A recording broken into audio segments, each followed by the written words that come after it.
We'll now recognize Mr. Alex Berenson to deliver his opening statement. Senator Schmidt, committee members, thank you for giving me the chance to speak on this crucial topic. On August 28th, 2021, Twitter, as it was then called, permanently suspended my account, supposedly for violating its COVID-19 misinformation rules. The ban deprived me of my largest and most vital platform for my journalism at a time when many Americans were eager to hear what I had to say about COVID and the mRNA vaccines and viewed what I wrote millions of times a day. Twitter's decision was no accident. It came after a deliberate and relentless campaign by the Biden administration, as well as at least one senior Pfizer board member, to violate my First Amendment rights. Led by Andrew M. Slavitt, an official in the Biden White House, the administration began pressuring Twitter to silence me almost as soon as President Biden took office, with both public and private attacks on my reporting. Frontline and senior Twitter employees viewed what was happening to me with dismay. Going back to 2020, the company had previously defended my right to speak as third parties demanded I be censored because Twitter believed that it should be a place where free speech and debate were encouraged. Ultimately, at the time of my suspension, Twitter's top executives, including then Chief Executive Jack Dorsey, secretly believed the company should not have suspended me. But the Twitter lobbyists who faced the Biden administration's pressure most directly went around them to orchestrate my ban. In the words he wrote to another Twitter official just days before he silenced me, this lobbyist hoped, quote, to keep the target off our back. None of this is speculation.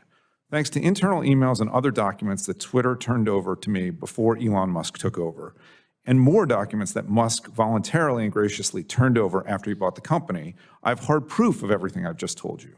In fact, after I sued Twitter in December 2021 over the ban, the company admitted I had not broken its rules and that my tweets, quote, should not have led to his suspension, my suspension. The company even reinstated me in July 2022. Again, that's before Elon bought Twitter. By then, though, I'd already suffered, and so had a lot of people who were depending on my reporting to help them think about COVID vaccines and COVID lockdowns. In losing my access to Twitter, I lost my best chance to offer Americans my dissenting views on the Biden administration's COVID vaccine mandates that the Supreme Court would later strike down. Federal District Judge Jessica G.L. Clark laid out all these facts in two rulings she made this year on a 2023 lawsuit I brought against the Biden administration and senior officials at Pfizer for their censorship. In fact, in a ruling just last week, Clark noted that, quote, on the merits, the federal government has now conceded my claim that the Biden administration unconstitutionally violated my First Amendment rights in 2021. Yet in the same ruling, Clark still dismissed my lawsuit. That may sound impossible. A federal judge agreed my constitutional rights had apparently been violated, yet said my lawsuit over the violation could not move forward. But it's true.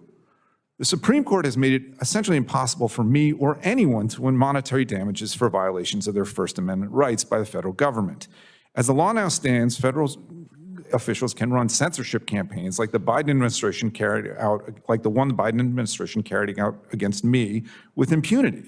At worst, they may face an injunction, but they will never have to pay for doing so, for violating our most basic right, the right to speak freely. So it's open season for government censorship. This loophole is even more expansive and dangerous when it comes to federal efforts to jawbone, pressure, or outright threaten third parties like Twitter into silencing the speech of their users, employees, or business partners. That's true whether these third parties are legacy media companies, new social media giants, or other types of businesses. As a practical matter, users are generally not privy to the communications between federal officials and the companies, so they have no way of proving the pressure existed or that it led to their censorship. My case is exceptional because of the documents I have proving my rights were violated. Yet even so, I've been unable to obtain a remedy so far. And expecting companies to resist censorship on behalf of their users or business partners is unrealistic. My case, as well as documents the House has unearthed in its own censorship investigation, shows social media companies dislike the Biden administration's efforts to force them to censor users. Yet they had many other interests before the federal government. They viewed sacrificing speech as the price they had to pay to stay in the administration's good graces.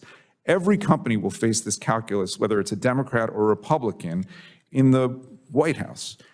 And social media companies are really the most important way that independent Americans, that citizens can get their speech out into the marketplace of debate. That's why there is so much pressure on them. The truth is that as the law now stands, federal officials have every reason to believe they can coerce private third parties to suppress speech. This is a powerful loophole that is no doubt enticing to politicians and officials of both parties, but it's wrong. Whether it affects Republicans or Democrats, journalists or comedians, conservatives or liberals or independents, and whether it goes by jawboning, coercion, pressure, or threats, this kind of censorship is wrong. And this committee has the chance to begin the process of fixing that wrong. I urge you to take it. Thank you. We'll now recognize Sean Davis to deliver his opening statement. It begins with censorship. It moves to the destruction of statues and monuments, and it ends with the murder of people. It begins with censorship. It moves to the destruction of statues and monuments, and it ends with the murder of people. The drive to silence speech doesn't end at a podium's edge or at the four corners of a page. It always advances toward the violent elimination of speakers. And that is because the authoritarian impulse to silence speech is driven by a totalitarian desire to seize total power by any means necessary, up to and including the murder of one's political opponents. This dynamic was made clear on a Tuesday afternoon in Utah last month when my friend Charlie Kirk was assassinated in broad daylight by a left-wing transgender ideologue who is enraged by Charlie's clear understanding and teaching that God created us male and female, that boys cannot become girls and girls cannot become boys. Charlie was murdered by this left-wing assassin who had been radicalized by demonic transgender ideology because he was one of the most bold and effective speakers in the country opposed to this evil ideology. Rather than see a nation unite against terroristic violence designed to permanently silence speech, we actually saw the opposite. We witnessed people praising the murder of Charlie. We witnessed people thanking his assassin. We even witnessed members of the United States Congress all but say that Charlie deserved it. That isn't the only recent example. The Democrat candidate for Attorney General in Virginia was revealed last week to have called for the murder of one of his political opponents. Even worse, he also said he wanted his opponent to witness the murder of his own children, to watch them die in their mother's arms. Why? To make him feel pain for having different political opinions. How many here today condemned that insanity or publicly recognized that someone with such a broken moral compass is simply unqualified to be a state's top law enforcement officer? We have heard the tired cliche that riots are the language of the unheard. But the reality is that violence is the language of the unhinged, and far too many people in this room are fluent in it.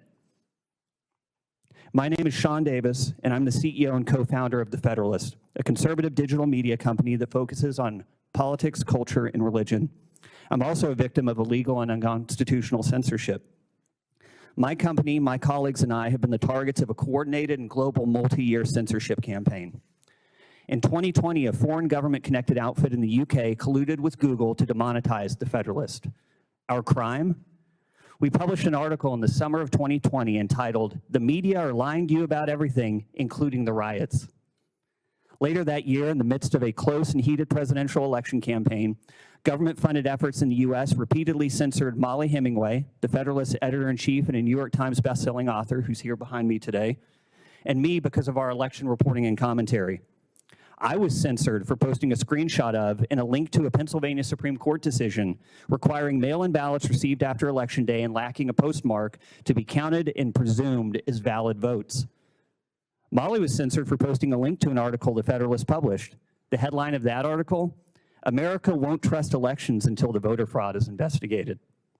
But the censorship didn't stop there. We were also targeted for bankruptcy and destruction by the US State Department and its Global Engagement Center, or GEC. Despite the fact that GEC was explicitly prohibited by both the US Constitution via the First Amendment and its authorizing statute from targeting domestic speech, it nonetheless sought to drive us out of business by funding, developing, and distributing technologies and tools to reduce our reach, by bullying advertisers into blacklisting us and many other conservative outlets, and by coercing big tech companies like Facebook, Google, and Twitter to throttle access to our content. In essence, our own government secretly and without any due process, charged us with thought crimes, convicted us, and sentenced the Federalists to death. The censorship efforts our government funded with our money are still being wielded against us today. I'm here today to testify about the unconstitutional and illegal censorship of my company and my colleagues. But I'm also here to help you understand the real-world consequences in flesh and in blood of the drive to silence your political opposition. It doesn't stop at the page's end. The effort to censor and silence political opposition is not the final step in the effort to usher in tyranny and authoritarianism. It begins with censorship, it moves to the destruction of statues and monuments, and it ends with the murder of people, and it has to stop. Thank you. Thank you. We'll now recognize Mr. Gene Kimmelman for his opening remarks. Thank you, Mr. Chairman, Senator Cantwell, members of the committee. It's an honor to appear before you today. So as we've experienced this explosion in digital technology, which fundamentally is transforming our media landscape and information ecosystem, I think the fundamental principles that our democracy has always relied upon remain the same. First, we must prevent government from censoring protected speech, as Mr. Volokh said. Second, we must also prevent media and information distribution platforms from concentrating enough power to block the competition and diversity that fuels open debate in our society. I'm worried that the current FCC is heading down a dangerous path on both of these principles. Recent statements from Chairman Carr echoing the president, threatening to revoke broadcast licenses for presenting content unfavorable to the administration, has chilled protected speech. And the FCC's push to eliminate or relax broadcast ownership rules and to welcome consolidation in media threaten the independence and diversity of local media that are critical to an informed citizenry.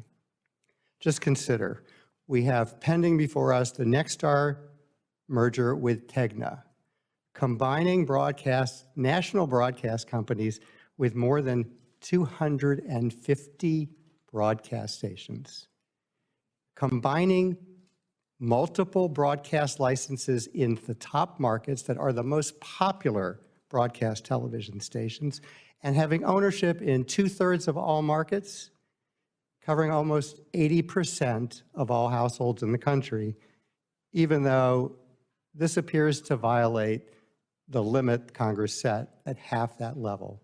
Chairman Carr seems to be moving forward.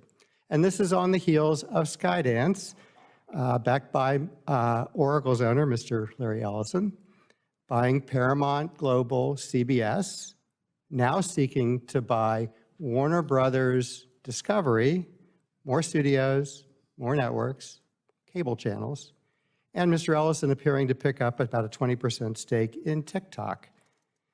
And the FCC is also considering allowing companies to own multiple national networks.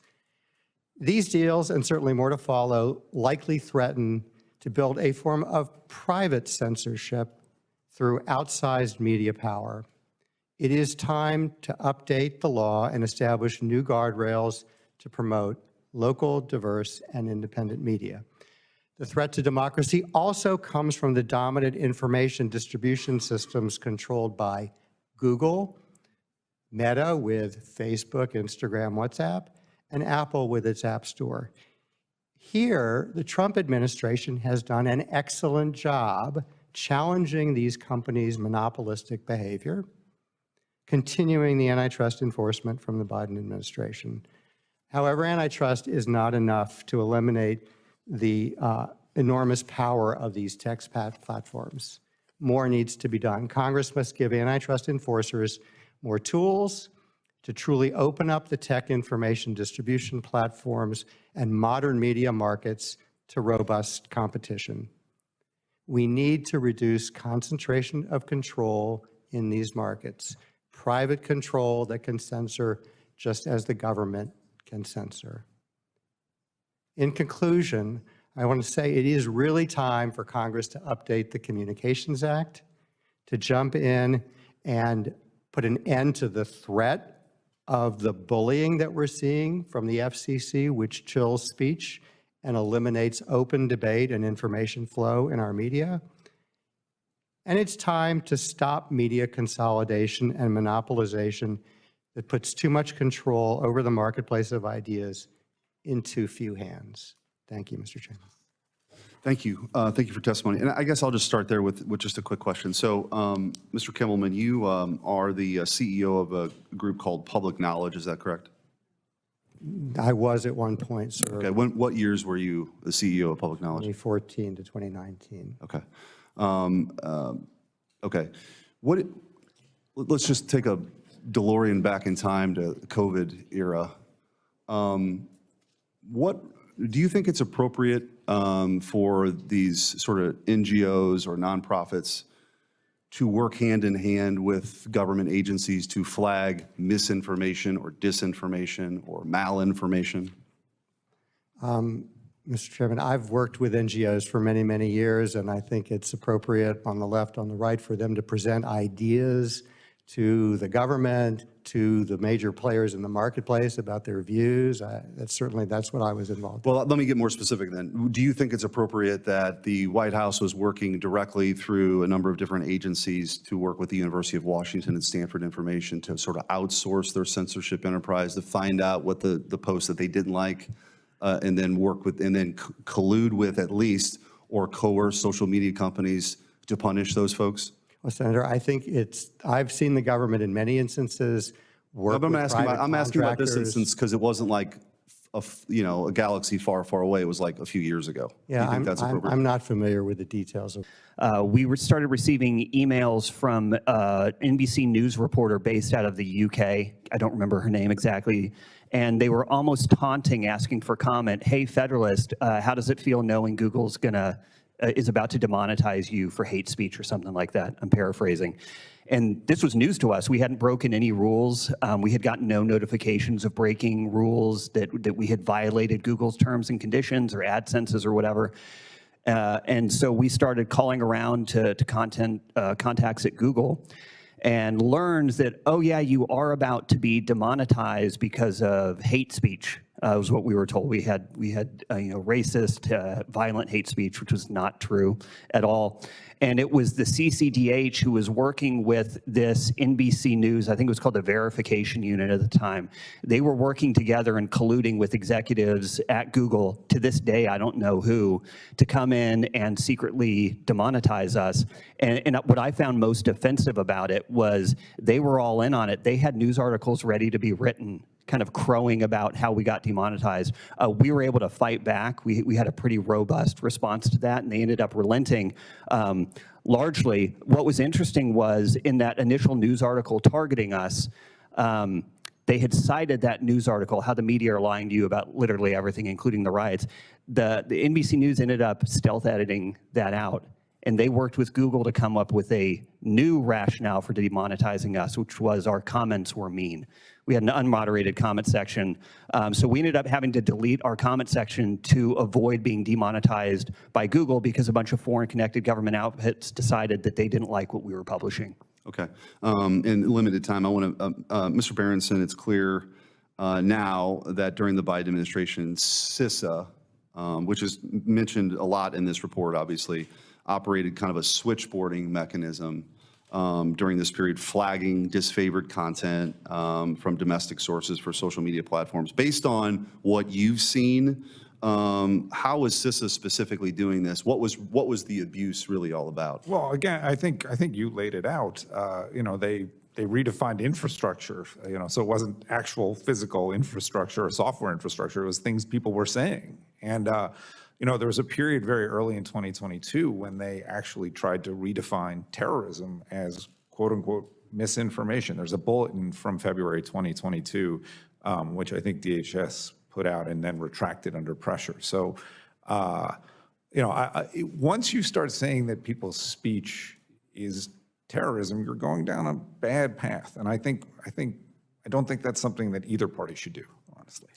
Thanks. Ranking Member Cantwell. Thank you, Mr. Chairman. I'm going to yield to my colleague for a second to make a statement, then I'll finish with my questions. Thank you. I'll do my questions on the record because I have to leave, but I wasn't going to speak, and I appreciate Senator Cantwell's willingness to let me say a few words here, given what happened in my state this summer. First of all, I think Mr. Kimmelman knows that I've been out front on monopoly issues and antitrust and making sure that we have true competition in the marketplace. Working with Senator Cruz and Senator Lee and Senator Kennedy and many others on that issue, and I continue to believe that it's a legitimate solution. Secondly, I think what happened with the chair of the FCC was wrong in the last month. I appreciated Senator Cruz being out front on it. I truly do, and calling it out. And I'm looking forward to that hearing to try to get some sense into what's going on there with not just the Jimmy Kimmel moment, but many others. Third, I think that the AI piece of this, and I'll ask some questions about this, but to me, it should not be that radical that we say, number one, that if speech is violent or it incites violence, that is different than other kinds of speech, but that with these AI videos where you can't even tell it's yourself or not, I had this experience at a hearing, that they could at least be labeled. It is always going to be litigation over whether something is the violent side and the hate side, or whether it is the legally, constitutionally allowed speech, like parody. But at the very least, these videos should say something about prepared for by AI or digitally created. I just happened to be late on CNN last night, and Robin Williams' family was on one of the shows talking about how he's dead, and they've created AI videos that don't say digitally altered that people think are real. So people should have the right over their own identity. And the last thing, when it comes to these horrific mass shootings and acts of violence, I have come to see it as all-purpose haters, which is something that the FBI actually said after the Annunciation church shooting in Minnesota, because that shooter actually hated President Trump in the manifesto, hated wokeness, hated Jews, hated Muslims, hated Hispanics, hated blacks, and shot these two little kids, Fletcher and Harper, through stained glass windows in a Catholic church. Then you go to the shooting of my dear friend, and I had a good discussion with FBI Director Patel about this in Judiciary. He lost his friend, Charlie Kirk, and we mourn that, and we lost our friend, Melissa Hortman. That shooter literally had a manifesto or ramblings that targeted mostly, and in fact, all Democratic office holders, and he went to the houses of the people that he knew the addresses, and the ones that he didn't, he wasn't able to go to.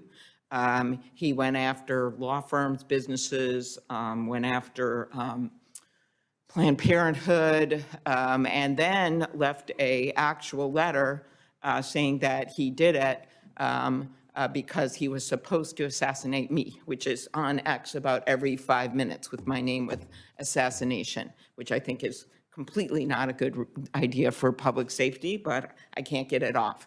So the point of all this is that to say it's one side or another, when you look at the Cato Institute report that came out this year of this extremism and what's triggering these basically mad murderers to commit these acts, whether it's in the Michigan temple or whether it is Charlie Kirk in Utah, I just don't think it is the right approach to be like it's one side or the other. These people have been targeted in their heads, and they go out and create these mass crimes. And it's on us to figure out what's triggering them and to actually do something about it instead of playing the blame game. One of my answers is an assault weapon ban, or at least 21 years and under.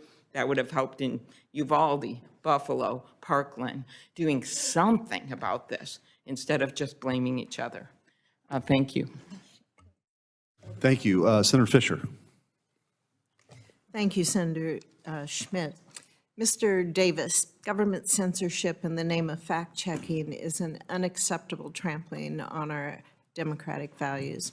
Knowing what we know now, how should social media companies respond if the government comes to them to deplatform users based on their political opinions? What's your suggestion? That's a great question. Thank you for raising it. If I could wave a magic wand and create a solution or a response there, what I would say is anytime a government goes to a social media platform, Google, YouTube, Twitter, whatever, and they tell someone you need to take this down because it's hate speech or misinformation or whatever fancy label they want to throw on speech they don't like, First off, those tech companies should tell them to take a hike. We don't censor anyone. We're a platform. We're not a content company.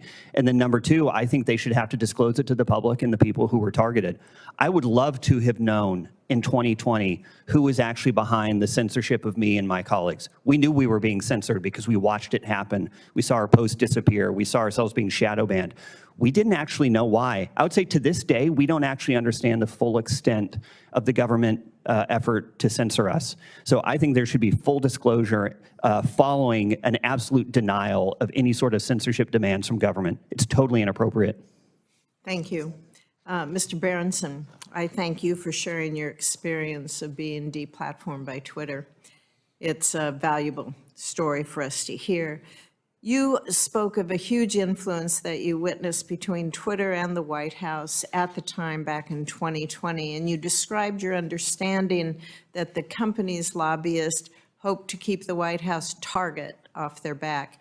Can you explain specifically what your understanding of that target was, and are you aware of any specific threats that were made? Sure. So in July 2021, as the Biden administration was preparing vaccine mandates, and that's sort of what you have to understand about the backdrop here, and they knew that those might be politically unpopular, they started pressuring the companies to deplatform people like me. I mean, they'd been doing this, but they upped the pressure, and that's when President Biden said that Facebook was quote unquote killing people by allowing people like me or RFK Jr. to speak. And you know, the biggest legal protection that social media companies have is what's called Section 230, as I'm sure you know, where they're essentially immune from lawsuits from users over the decisions they make for content. So they have all the immunity of a traditional publisher to make decisions over what speech they want to carry. And so Did the White House, do you have any kind of information or records? Did the White House specifically say what they would do to Twitter? Well, so they specifically, well, they publicly said that they were going to reconsider Section 230. That was, again, in July. And they had privately said to Twitter in April, they had, based on Twitter's own records, said a really, quote unquote, a really hard question about why I was still being allowed to speak, which from my point of view and my lawyer's point of view, that all by itself was a First Amendment violation because it forced Twitter to start looking at me in a way that Twitter had not previously done. And that was in secret. And, you know, and I'll say this. And again, there was no transparency. No transparency. That Mr. Davis spoke in. Yes. So, I mean, look, I don't like what Brendan Carr did, but he did it publicly, and we can have a debate about it. What's really problematic is when the government goes in secret to these companies and targets individual users or individual categories of speech. And I think that that shouldn't be allowed. I think that both parties should agree that targeting an individual user or an individual post, as you know, if it's legal, is wrong. And nobody's ever said that I said anything illegal. And actually, I think most people now would agree that a lot of what I said has been confirmed. So I think that that's a pretty basic place to start. Thank you. Mr. Volokh, you mentioned a reporting mechanism that might be a promising idea for companies that think the government is coercing them. Can you describe to the committee how such a mechanism might have prevented a situation that Mr. Berenson just described, and how would you structure that mechanism? Sure. So this is the familiar line that sunlight is the best disinfectant. There may, in fact, be certain kinds of requests to remove something that might be justifiable in certain situations if they're not coercive, but they're just kind of appeal to somebody's better instincts. Maybe, maybe not. But presumably, it's something that members of this committee, that other members of Congress might be interested in, that reporters for newspapers might say, well, here's a list of all of these things that the government has been asking that people remove. Is it justifiable or not? Is it excessive? Does it show political bias? That's impossible to do if it's all essentially corporate secrets and government secrets. Is there, I'm picking up on Senator Klobuchar's, I'm over time, can I finish? Thank you. Senator Klobuchar was saying is, you know, she's worried, as I think many of us are, with AI and things that are happening there, and at least to get a label, do any of you know, are these social media companies, any of these companies capable of doing that, to be able to identify when something's been tampered with AI, or if it's totally false, to be able to do that? That is a separate question, but a very important question. There is what you're asking, I think, is the technical question, which is even if they were just to do it on their own, can they do it? So my understanding is that there are ways of determining that. They're hard to do at scale. So perhaps a forensic examiner might look at a video, but it doesn't mean that you can have an algorithm that will reliably do it, and there's going to be false positives and false negatives. There's also always going to be an arms race, right? If there's a better fake technology, better detector technology, better fake technology that evades the detector technology. I'm not up on all the details, but my understanding is right now there is no guaranteed reliable mechanism of determining. Then maybe you get into the whole question also on what's comedy, what's satire, opens up a whole another avenue then. That's absolutely right. There certainly is no software you can write that says, oh, this is obvious parody, and therefore it shouldn't be taken down. Thank you, sir. Thank you, Mr. Chairman. Thank you. Senator Cantwell. Thank you, Mr. Chairman, and thank you, Professor Volokh, for both the, statement you made about Brendan Carr's coercive tactics, and that wouldn't be appropriate, and for your recommendations on transparency and rules that I think would be a concept of just making sure that things were clear. And to my colleague's comment, Senator Klobuchar, one of the reasons, I appreciate many things she said, but one of the reasons I support the Blackburn legislation and joined her as a co-sponsored on the Copied Act is because it gives the content holders some rights, and it shows who the content holders are, and even in the case of compensation, which is an important issue to keeping competition and perfect information. I will just note that during this debate, this committee and this body passed a public health emergency language related to deceptive practice language. It was unlawful to engage in deceptive practices related to the treatment, cure, prevention, mitigation, or diagnosis related to COVID. Why did we do that? Why did we give that extra power? Because there were a lot of crazy things online, like take bleach or what have you. And we wanted to make sure that we were being protecting consumers against deceptive practices as it related to that. That was passed in a very, very big bipartisan support by by the Senate and became law.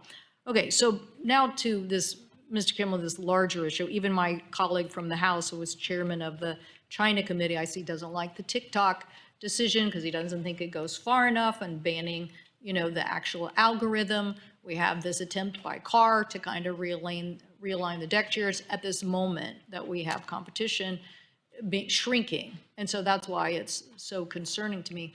And the unevenness, we had a hearing here, Facebook whistleblower who literally said the company knew that it was elevating hate speech as a way to increase the revenue for advertisers. And, I feel like that's, if a newspaper or a broadcaster puts false information in the paper, the community will respond, and that person will no longer be able to continue their business. But online, you don't even know that that's happening.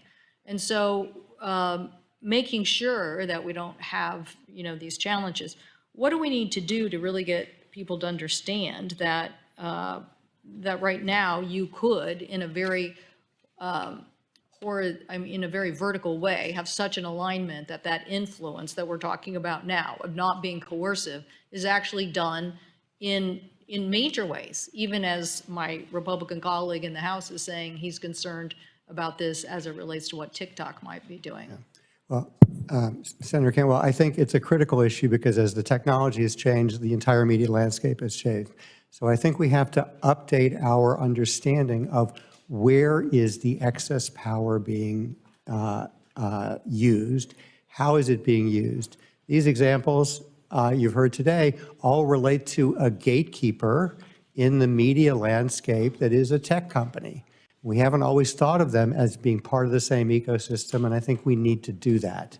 Because if you have such enormous power over the major ways in which the public gets news, information, can keep up about whether it's their community or if it matters of public health or national affairs, we've got to make sure that they're playing by some reasonable rules or that there's full competition in the marketplace to give people the checks and balances in the media.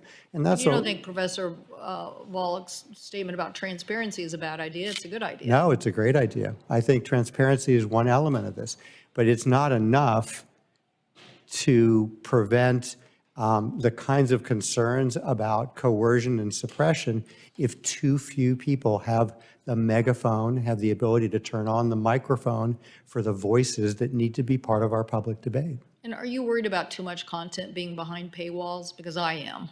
I'm worried that the more this vertical integration, and that's why, again, I was so concerned about Chairman Carr's comments, in addition to the free speech, that if you start using this power as the FCC chairman and you just allow for all of this vertical integration, and the next thing you know, it's kind of like on the sports issue, you put so much of it behind a paywall, you know, how is the consumer just kind of constantly being shortchanged by this whole change in the landscape? It's a huge problem, and that's why we need to make sure there's adequate ways for the companies that really invest in news and information and gathering the information that the public wants, engaging people in public debate, can finance that and present it so it's not all dumbed down and kind of diluted in an internet where there's just such massive information flow that you can't tell fact from fiction. You're talking about localism now. Absolutely, it's localism, and it's preventing the few companies that seem to have amassed quite a bit of power already from getting any larger and acting as gatekeepers to our public debate. Thank you. Thank you, Mr. Chairman. Thank you to all the witnesses for being here. If there's no objection, I'd like to put into the record a letter sent from this committee back in 2018 to the chairman of the FCC requesting that Sinclair Broadcasting licenses be reviewed because in the minds of the 12 Democrats, including 2 on this committee, felt that Sinclair was perpetuating misinformation. So we'll put that into the record, which I find, given the conversations around Commissioner Carr, I find that decently ironic. Mr. Volk, I just make a, we can do it then. You have your time. So, Mr. Wallach, you mentioned that you came to the U.S. 50 years ago. We, to this day, congratulations. I came to America a little bit more than 50 years ago, which I hate to actually say in public testimony because it makes me feel old. How many TV stations, you probably like me had to learn English watching TV. How many TV stations and news information sources were there back then? The button. You have to hit the button so you can hear you. Button. Sorry. When we came to LA, I think there were maybe 6 or 7 VHF, and then if I twiddled the antenna right, I could get like 4 or 5 UHF. Did you listen to a lot of podcasts? I believe that I was not allowed to listen to podcasts in 1975. It didn't exist. It didn't exist. Exactly. Did you go online and get sources from online sources? No. Did you go on X or Facebook or Twitter? Did you open TikTok? I did not. Facebook, Instagram? None of that existed because I just find better it, now. I just find it interesting that my colleagues are talking about how broadcast TV and monopolism, Mr. Kimmerman, you talked about that, which I thought was just fascinating, that there's all of a sudden this lack of resources to find information when there's never been more ways to get information than there is today. But Mr. Kimmerman, I have a question for you. You're over at the Harvard School, is that correct? At the Kennedy School, yes. The Kennedy School? So you would agree with all of us, I think, that free speech is important. You would agree with George Washington's comment that if freedom of speech is taken away, then dumb and silent, we may be led like sheep to the slaughter. You would agree with that, right? Certainly. What are you doing about Harvard's F rating for free speech? I'm a fellow at the Kennedy School. I have a very... No, I mean, have you spoken to your colleagues? Have you made a protest? Have you rallied the students to say, how do we get rid of this F rating? I mean, I can't imagine Harvard students would find it objectionable to have an F in anything. What are you doing about fixing Harvard? There's a lot of discussion I know around me about trying to make sure there's an open environment for learning. But they have an F rating, just to be clear. They have an F rating. Harvard University has an F rating of free speech, and you're here giving us lectures on free speech doesn't exactly ring very hollow. Mr. Berenson, quick question for you.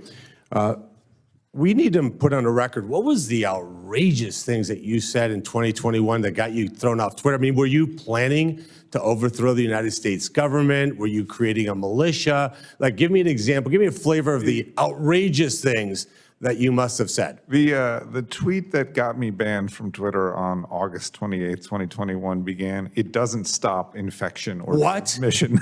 Yes. Are you saying that a mask, a cloth mask does not stop the spread of COVID? How dare you say those kinds of outrageous comments? I said that the mRNA vaccine did not stop infection or transmission. And did it? I mean, I think I might be the only person in this room who wasn't vaccinated with the mRNA vaccine, and we all got COVID. Did the vaccine stop the No, no, of course not.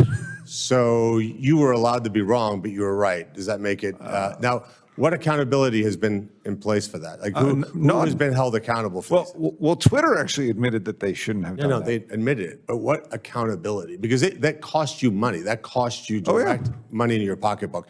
What accountability has been put in place? There's been none. I mean, more important than accountability, I didn't get to tell people what I thought. And there were, I mean, I was getting hundreds of millions of views a month. People wanted to hear what I thought, and the Biden administration didn't like it, and they forced Twitter to ban me. And I will also say it is outrageous. So you're saying the United States government, elected officials who swore an oath to the Constitution, told private media companies to terminate your account, which cost you your money. I assume you're not naturally wealthy from 5 generations of wealth, and that you actually have to work for a living. And that ability to earn income was taken away from you because you dared to have an opinion on a vaccine? I regard it as more important that I wasn't able to say what I thought. The money matters less to me. And I also have to say this.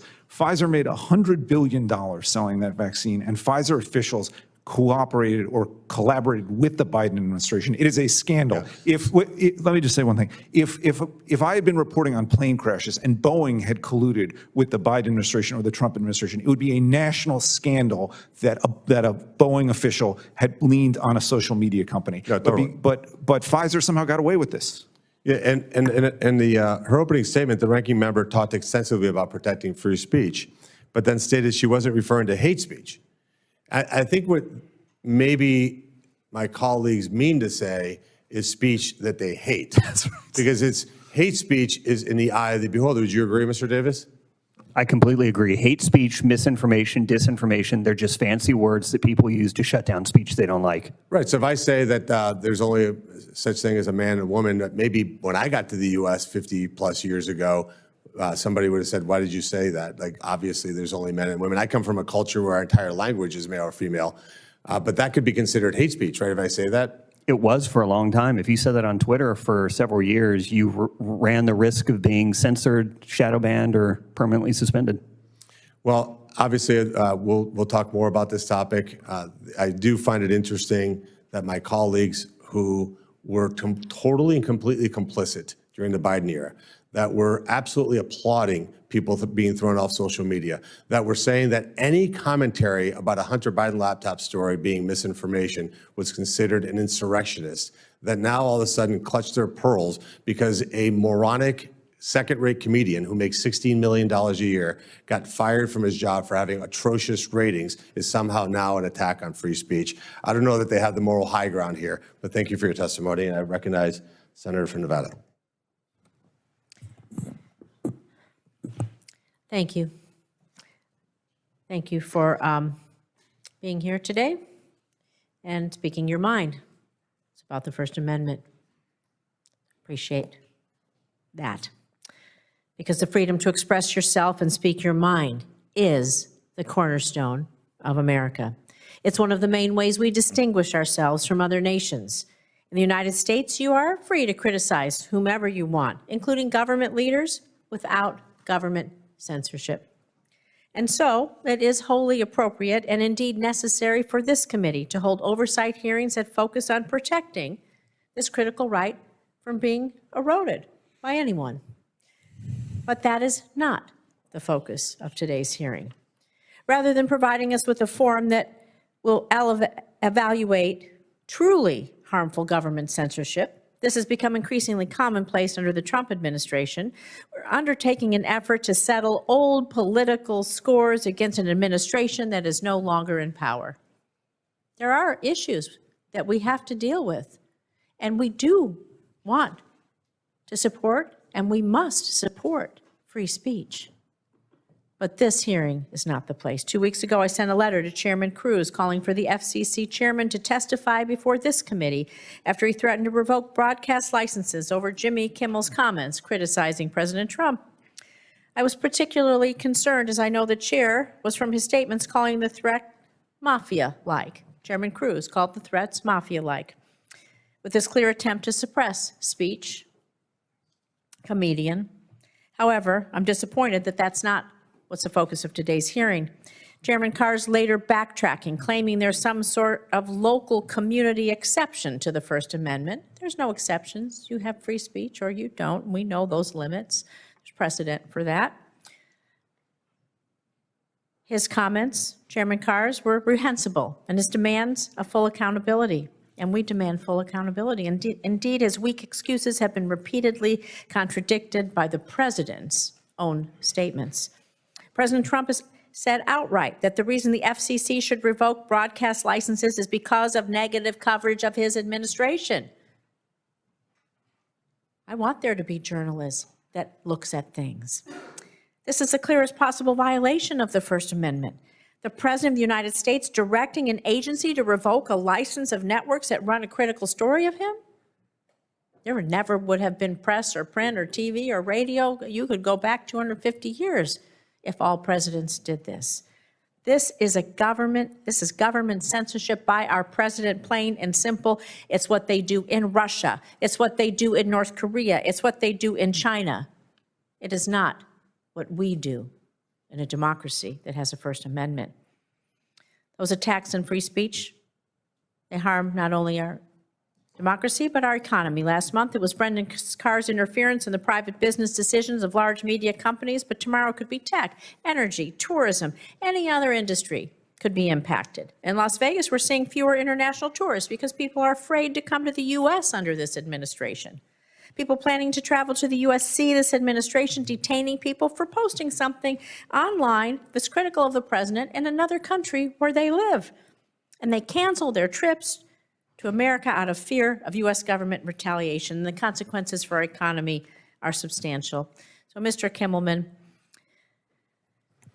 can you discuss the direct impacts of infringement on speech rights? And can you tell us what you see as the biggest threat to the First Amendment writ large, please? Well, the threats, coercion, chill speech. Either they suppress directly or create an environment in which everyone is afraid to speak his or her mind, to engage in debate, to have the kind of open discussion that our democracy requires. So it's extremely dangerous. Obviously, as you point out, when the government does it directly, it is horrible. It is a First Amendment violation. It needs to be stopped. But it also can happen when tech platforms become too powerful, when they don't face competition, when they play a gatekeeper role. This could be the same if there's too much roll-up of media, and it's the most popular media. Senator Moreno made a good point. There's so much more out there than before, but it's not just availability, it's what do people rely upon? What is most popular? What do they need to get news and information? And so anywhere there's a chokehold, I think there's an appropriate question of, is it too much concentration? Is it too much power? Does it work for our democracy? And that's where Congress has a role to set guardrails. Thank you. I see my time is up. Appreciate this hearing and wish that we would be having Chairman Carr here to discuss some of free speech on the open platforms. I look forward to Chairman Cruz working with us to get get that on the docket. Thank you. Thank you, Senator. I'm told that we will do that. We need to open the government up first, right? That's the first priority. I will also note that I asked the chairwoman to have Lena Khan come before this committee. Never came in my 2 years. asked for Pete Buttigieg to appear, the Secretary of Transportation. Never appeared in my 2 years, but I know the chairman is committed to having the FCC and the FTC here. Senator Blackburn. Thank you, Mr. Chairman. That's exactly right. We're looking forward to being able to return to regular order and to do oversight. Just one item I want to mention. There was a comment, tourists aren't coming because they're fearful of words. Tourists aren't coming because they're fearful of crime.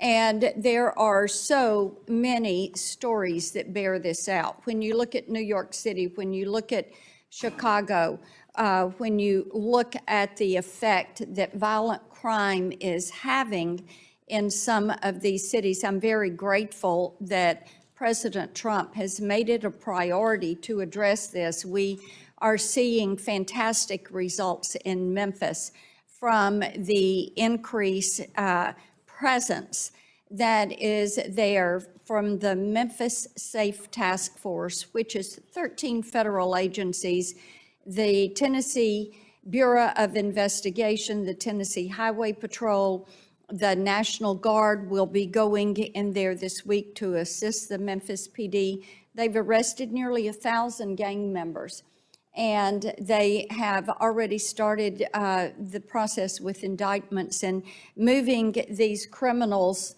into court. And indeed, we're very grateful for that. And we know the crime level needs to come down in these big cities, so people do want to go to these cities. Mr. Davis, always good to see you. Grateful that you are here and for the good work that you all do, and pleased that Ms. Hemingway is here today also. I want to talk with you a little bit because I know the Federalist and your team at the Federalist was constantly on the receiving end of some of these attacks and actions from the Biden administration. And I'd like to hear you talk about why you all were on the receiving end, why you felt like you were on that, and why you were accused of misinformation, and why their goal was to always shut you up. And we know that the left made great sport out of shutting up conservatives and attacking conservatives, and as we learned this week, surveilling conservatives. And of course, 7 of my Senate colleagues and I found out that the FBI was surveilling us and pulling our phone records. And I think it would be helpful if our colleagues across the dais wanted to join us in calling the FBI out, the Biden-led FBI out about those actions. But lay out for me what you all experienced and why you felt like it was such a repeated attack on you and the Federalist. Well, thank you, Senator. It's an honor to be here in front of you and wonderful to see you as always. You pose a great question. Why were we targeted? I'm reminded of the quote, I think it was the baseball player Reggie Jackson, they don't boo nobodies. Well, they don't censor nobodies either. In fact, it's the most effective voices which tend to be targeted for censorship. And at the Federalist, we are extremely effective at tearing down false narratives and reporting the facts. We have a team of absolutely fearless, courageous journalists who get up every day to tell the truth and report the facts, especially when they might be facts the government doesn't want people to hear. And so they targeted us because we were effective, because we were exposing the lies about the Russia collusion hoax, about the Kavanaugh hoax, about COVID-19 lies that it came out of a wet market in China. We were exposing ridiculous new election laws that ignored existing laws in the Constitution in 2020. We exposed the whole Hunter Biden laptop thing, which was 100% real. It wasn't a hoax. Somebody remarked earlier that, oh, well, you have the market to take care of. If a newspaper or a network says something that's not true, why people won't follow them? Well, we know that's not true because MSNBC and CNN, they're all still around. They lied repeatedly. They were not targeted for censorship. And I have to say, it's nice to be here to hear a bipartisan support for free speech. man, I wish a lot of y'all were helping us as the Biden administration was censoring us. We've been in federal court for 2 years trying to vindicate our free speech rights. And I got to tell you, it's pretty aggravating being an American citizen whose family's been here for hundreds and hundreds of years to see illegal immigrants get faster action in federal district courts than we've gotten. We are still awaiting vindication and relief. And we were not targeted because what we were saying was false. We were targeted because what we were saying was true. And how much, talk to me about the expense of having to be tied up with trying to get your day in court for that period of time. You know, it's extensive. Thankfully, we have lawyers who are representing us out of the goodness of their own hearts. But if you look at the effect of censorship over years, Alex made the great point that you cannot compensate someone for the crime of having shut them up by unjustified means for years. That speech that he should have been able to give for years, he can never give. That opportunity is gone. But there's also a real cost in terms of money. I cannot even begin to think about how many millions or tens of millions of dollars we lost out on because our advertisers were targeted, because our readers were targeted, because Facebook and Google and Twitter and YouTube were told to throttle us. It has to be in the millions or tens of millions of dollars. Quite frankly, we're owed restitution. Thank you. Thank you. Mr. Chairman. Well, I'm sure you'll support my legislation, which would give a private right of action to a citizen to sue an individual government bureaucrat for suppression of speech. I think that turns the tables on the incentive structure that currently exists. Senator Mackey. Thank you, Mr. Chairman. We've heard a lot today about the Biden administration supposedly censoring of conservatives by talking to social media companies about misinformation. Republicans have wasted an enormous amount of time and resources over the past few years attempting to prove this theory correct, only for it to be repeatedly proven false. The Supreme Court shot down their big lawsuit against the Biden administration in a 6-3 vote. Their big House Judiciary Committee investigation came up empty. And in the chairman's report last week, the supposedly incriminating emails from Biden administration officials pressuring the big tech platforms to censor conservatives, included explicit disclaimers that the officials weren't threatening any action against any platform. Strike one, strike two, strike three, you're out, Republican theory of censorship. Since my Republican colleagues seem confused about what actual government censorship looks like, I thought I could show a few of them to you. It's not just the mafia boss threats from Brendan Carr at the FCC to Disney and ABC. On 6 different occasions, Donald Trump took office and he now has posted on Truth Social explicitly calling for the Federal Communications Commission to revoke broadcast station licenses owned by major networks over their editorial decisions. On February 6th, Trump said CBS should, quote, lose its license over its interview of Vice President Kamala Harris in the fall of 2024. Just over 2 months later, on April 13th, Trump again said CBS should lose its license for its Harris interview.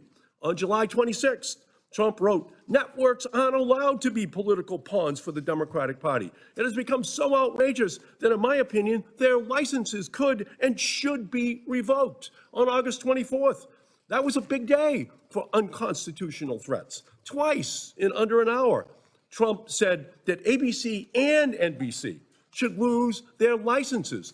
And then, just last Sunday, Trump said the FCC should, quote, look into the license of NBC. Mr. Kimmelman, do you agree that the explicit threats from the President of the United States against broadcasters are far more dangerous than emails from the Biden administration officials identifying online misinformation? Yes. Mr. Kimmelman, how many times did President Biden threaten to revoke a broadcast license in our country? None to my knowledge. Mr. Kimmelman, how many times did President Biden publicly direct his FCC chairman to look into a broadcaster's license? None to my knowledge. Again, 0. This hearing is a farce. We're not focusing upon the imminent threat to the First Amendment, the beating heart of democracy. Freedom of speech, freedom of press. That's what this hearing should be about. What's going on at the FCC right now? We are relitigating an issue that the Supreme Court has already decided. That, in fact, independent analysts have debunked, even as President Trump and Federal Communications Chairman Brendan Carr and other Trump officials wage a war on free speech that this country has not seen since the McCarthy era in the 1950s. Like during that Red Scare, if you're a voice of dissent in this country, you have a target on your back, and they let you know you have a target on your back if you speak up. Law firms, universities, protesters, news media, all have faced this administration's wrath for their political speech. These threats are real, they're scary, and they undermine our democracy. The president is threatening the free speech of the broadcasters in our country every time they dare to run some news story that questions their judgment as an administration. Yet we're wasting time here trying to distract the American people with old emails from the Biden administration while Chairman Carr turns the FCC into the Federal Censorship Commission, threatening free speech, censoring free speech in our country, allowing Donald Trump to continue with his direct attacks on the First Amendment in our country. This is an urgent crisis for our country. Our democracy is at risk when the First Amendment is being challenged so fundamentally by the president out of the White House and instructing his chairman of the Federal Communications Commission to revoke the licenses of anyone who dares run any program that runs contrary to his views. That's what we should be focusing upon right now. That is the threat to our democracy. Thank you, Mr. Chairman. Thank you, Senator. And to mix sports... Mr. Chairman, just a quick question to my colleague, just 5 seconds. Did you sign on to that letter asking the FCC to revoke the license of Sinclair Broadcasting in 2018? I'll have to go and to review that, but from my perspective, what Trump is doing right now at a presidential level, ordering the FCC to act, is absolutely an imminent threat to our democracy.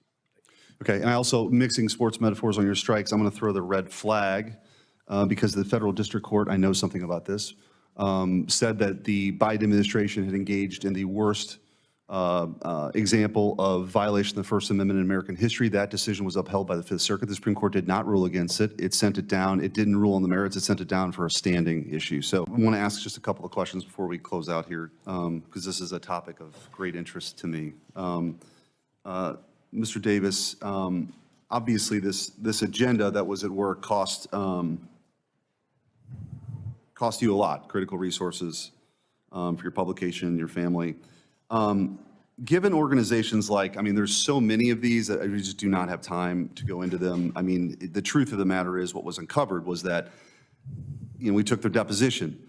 The CDC had approved words and phrases that social media companies could use in this secret portal that was established between the government and these social media companies conveyed this. And if people utter this phrase, I mean, this is sort of like, this is prior restraint, sort of like, this is what you will take down ahead of time.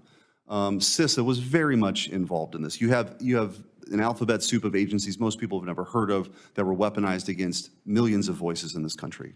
We talk about President Trump a lot, but there's just a lot of just people who were online who had questions about forced masking of kids or the vaccine mandate, all those sorts of things, and they were throttled or taken down. So given what you know about organizations like the Election Integrity Project, that's another one, in collaboration with CISA and receive taxpayer funding, how are these NGOs still working currently to harm individuals from speaking their mind, particularly conservatives? Yeah, it's a great question. The thing about these censorship tools and technologies and efforts is they're a little bit like injecting something into the body's bloodstream. They inject it in, it's in there, it's working its thing. And just because you pull the needle out doesn't mean the effects are gone. A lot of these organizations are still out there using technologies and tools that were deliberately funded and distributed by the federal government for the purpose of censoring people like me, people like Alex Berenson, people like my colleague Molly Hemingway.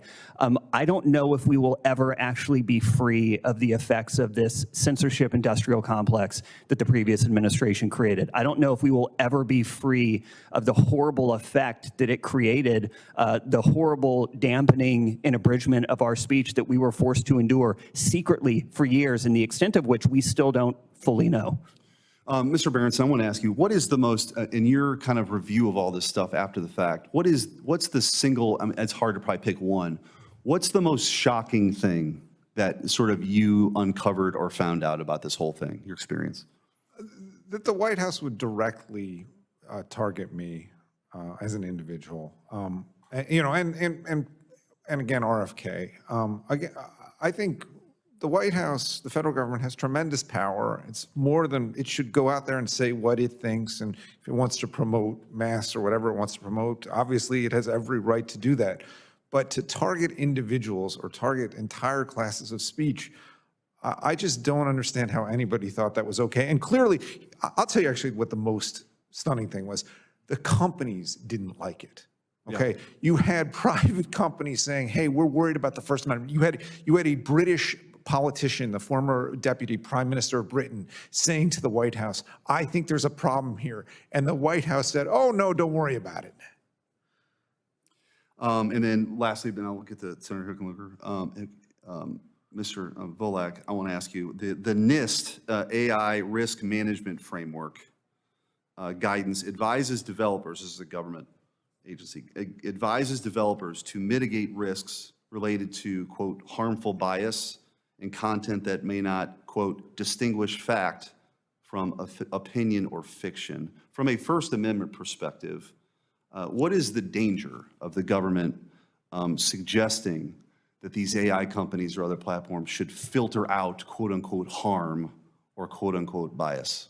Well, if the government, if the government were to mandate that AI companies restrict their outputs in particular ways, I think that would violate the First Amendment, partly because of the rights of the companies, but partly because of the rights of users. Users as listeners, users as people who would want to use the AI to create their own speech. At the same time, when it comes to government procurement decisions, government needs to get AI for its own purposes, it has to insist that the AIs provide accurate information.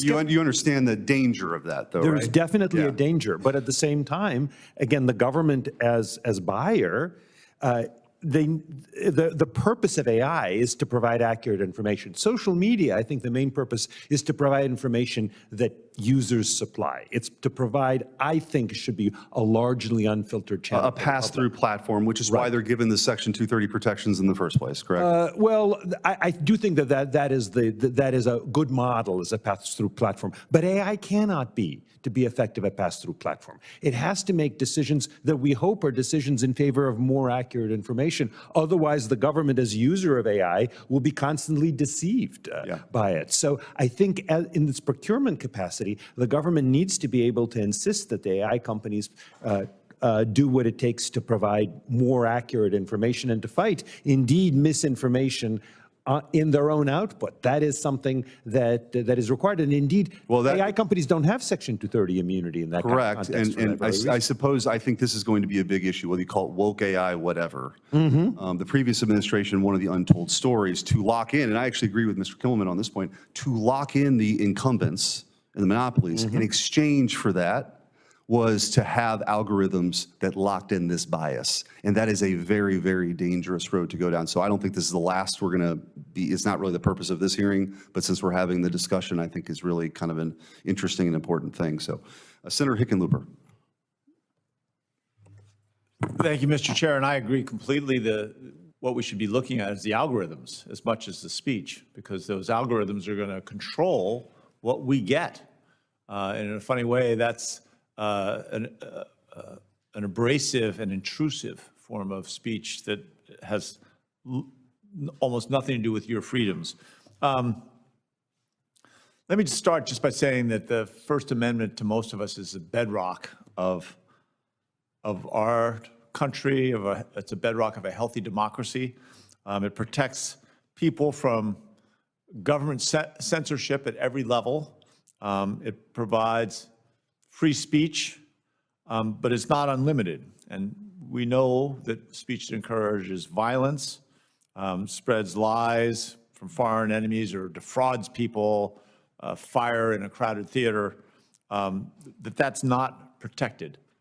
But this freedom should be nonpartisan. It's, whether you're Republicans or Democrats are in power, we should all remain united in stopping these genuine threats to the fundamental civil rights of our society. People in this country should be free to speak their minds without pressure, without censorship, not from government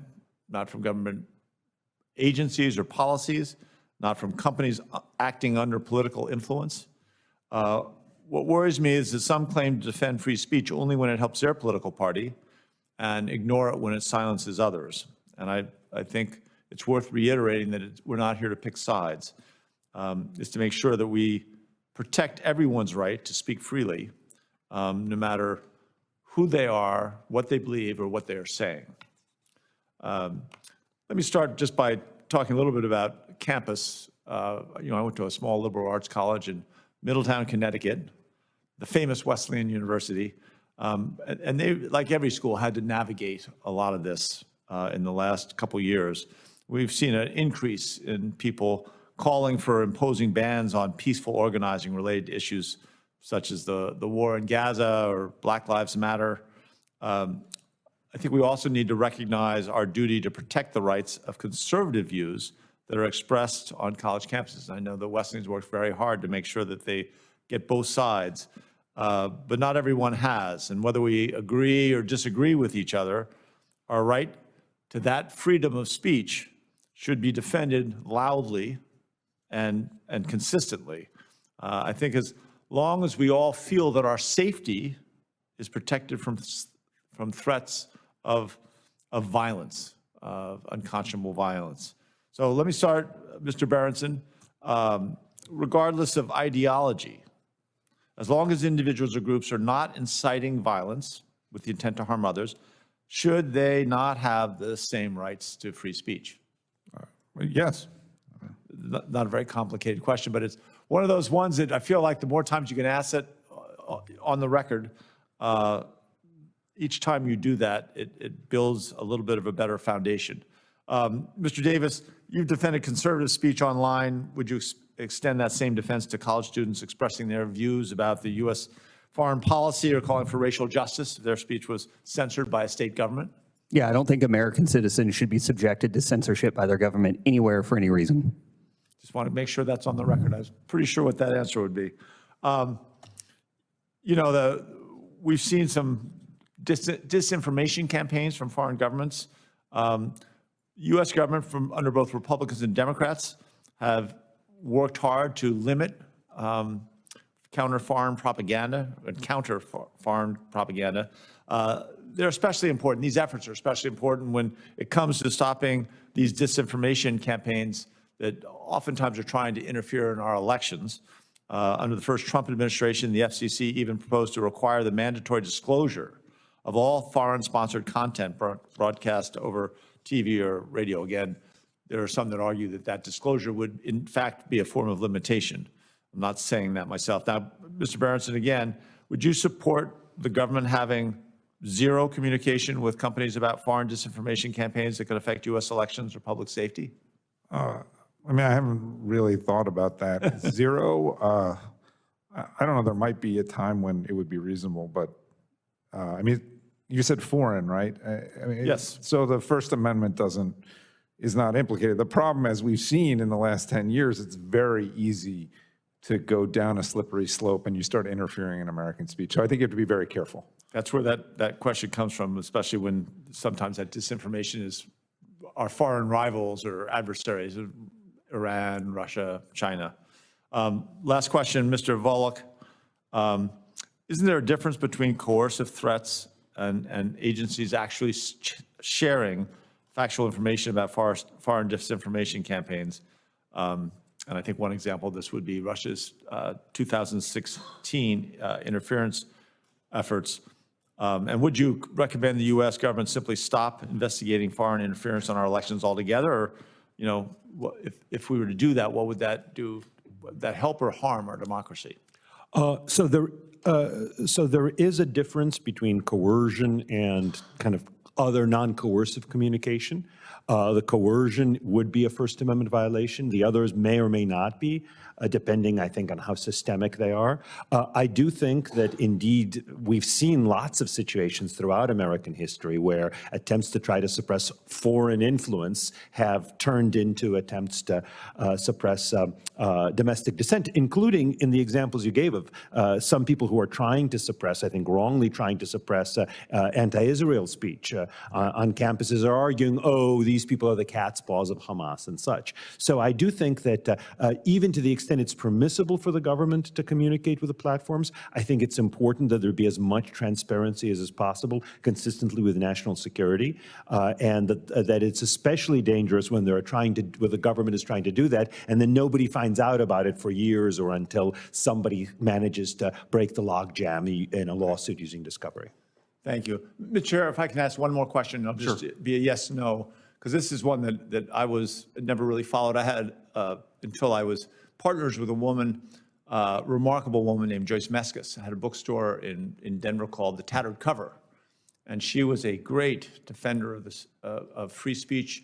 And she looked at it in that sense of your speech is part of what you read. And you should be able to read whatever you want without government interference or knowing about it. And there was a domestic terrorist who had blown up, had a bomb. They were pretty sure that he had purchased the book on how to make this bomb at her bookstore. And she refused to give the information over what her customers had purchased.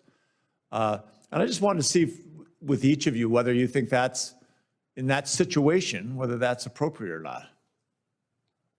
And it's pretty much what it was. They wanted to find out whether this guy had bought that book from the bookstore as part of the case. And she said, you don't need that case. You got him on a million other things. This is a freedom of information issue. Yeah, start with you, Mr. Volokh. Yeah, so as I recall, I think she prevailed in that particular case. I'm not sure that the court got it right there. As a general matter, especially if there's probable cause in a warrant, all sorts of information may need to be turned over, and I'm not sure there should be a categorical prohibition on disclosure of that information, especially when there's probable cause in a warrant. I think that's a very smart answer, and I will just go with it.